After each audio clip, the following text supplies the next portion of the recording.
Welcome, friends, to Biblical Thinking. My name is Ray, and as usual, I am your host. And I wanted to share some thoughts with you and just share a short devotional with you in regards to the book of Daniel. I've entitled it into Dare to be a Daniel. Now, we've heard this title and topic before. I'm sure many others have used it, but I just want to share a short devotional with you on Daniel chapter 6. So in Daniel chapter 6, what we find here is Daniel in the midst of confusion, in the midst of battle, in the midst of war, in the midst of decision making. Because in Daniel chapter 5, Babylon has now fallen to the Medes and the Persians, and now Darius is now in control.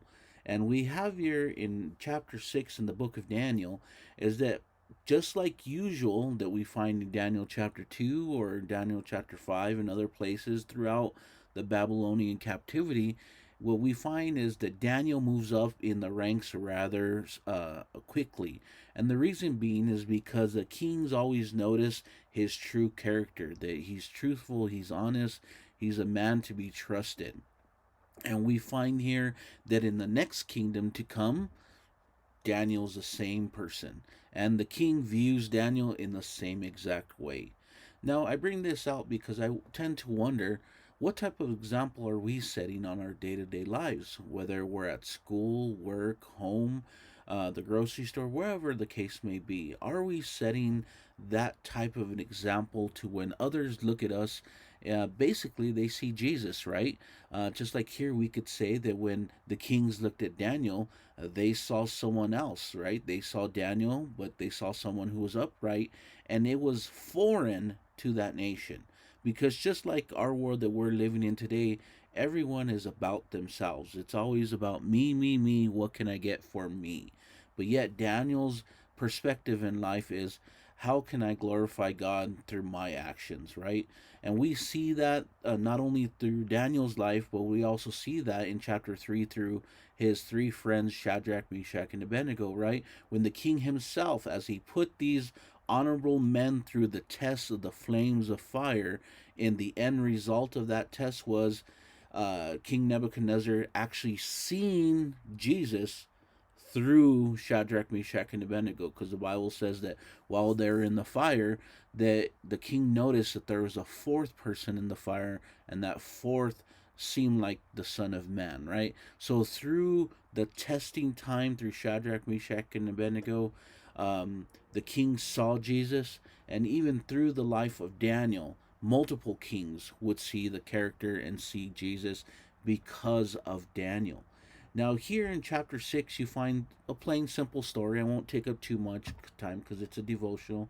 But Daniel, in the first three verses, is set up into the kingdom as the leader, and he has many other princesses and other people that are underneath him.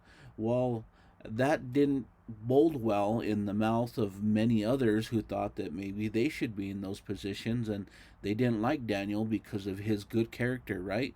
Because his good character made others bad characters show even worse or show even more, right? I'm sure from time to time you've come across those people where you do nothing but good for people, but yet people can't stand you. It's not for any other reason other than they hate that you do good things for other people, right? And it's not that they hate you so much, it's just because they don't like themselves because they can't be that way, right? It's not natural to them and they refuse to be that way.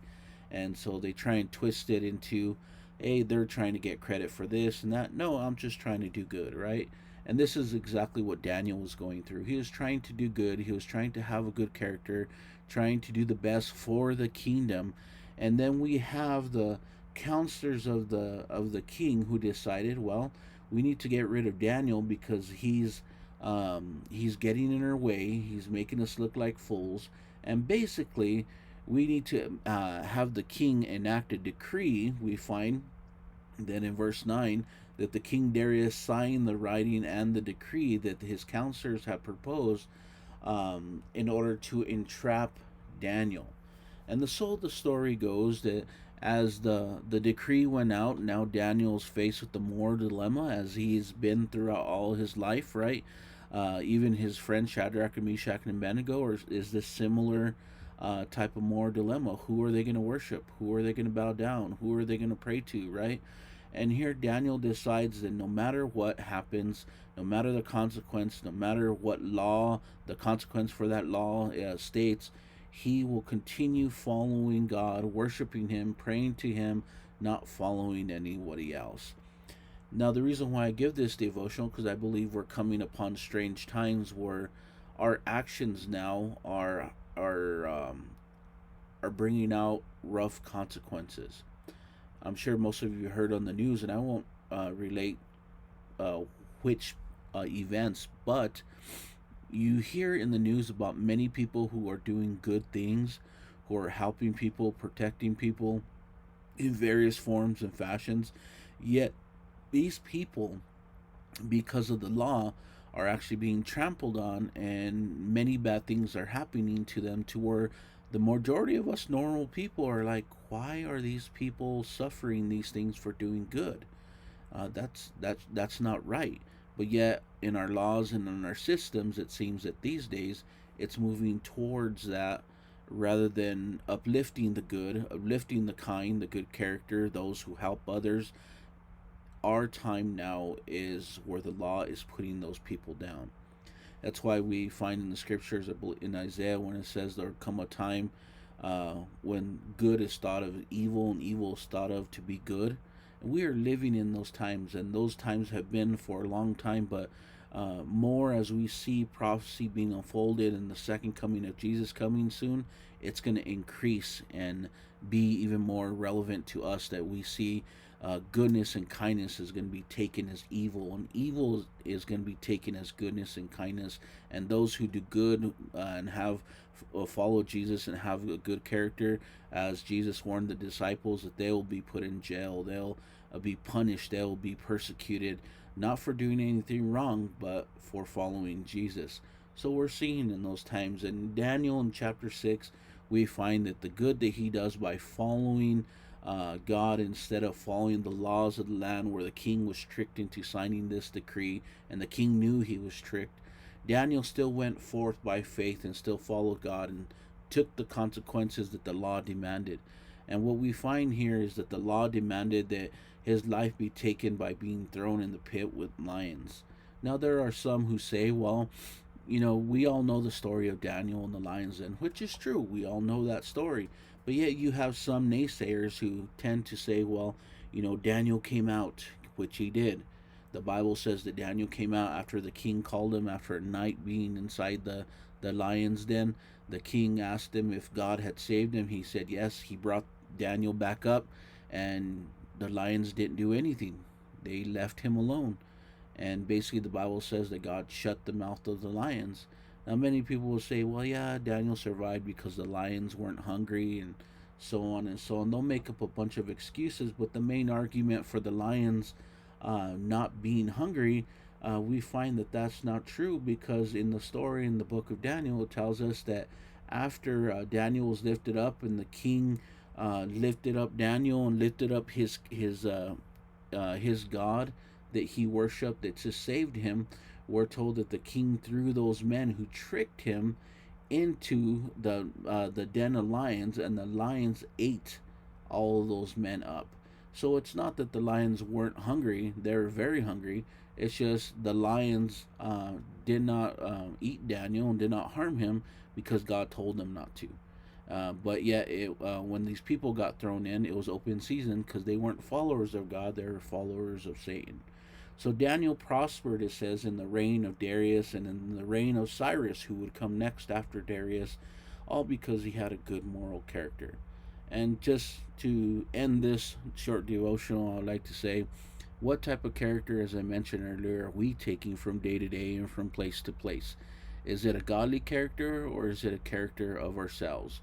We have the two references here of different types of people. We have the people who follow God, which are represented by Daniel, and we have the people who follow the world, which are represented by the king's men, who tricked the king to enact a law in order to entrap Daniel. Those men are the men of the world who go after money, power, fame, whatever the case may be. They're people of this world.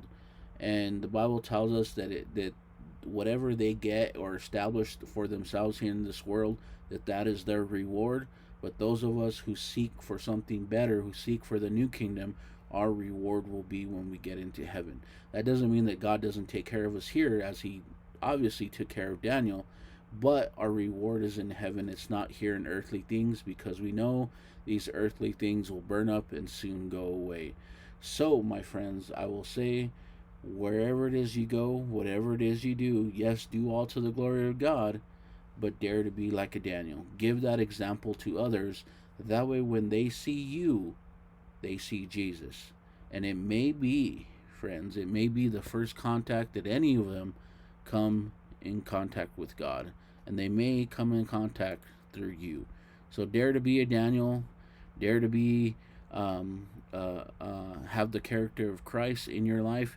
So we may be the only testimony, walking testimony, or we may be the only representation that anyone will see that's of God. So I encourage you to look at these stories in a different way rather than just basic stories or prophecy or other events. Look at them in your life and think to yourself, today, how can I be a Daniel? How can I reflect Christ?